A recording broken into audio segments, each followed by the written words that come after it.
Welcome back. In this video, we're going to show you how to auto-drill in SigmaNEST. Drills, routers, and punch processes all use the Tool Manager the same way. To get to the Tool Manager, go to the Auto Tool dropdown and click on the Tool Manager from the Nesting NC tab.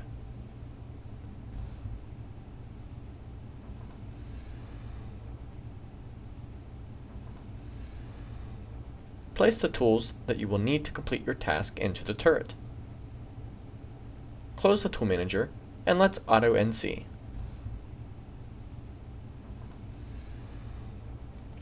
Make sure you have Auto Drill enabled and Tool Sort. Click OK. Create your tool sorting and then click OK when finished.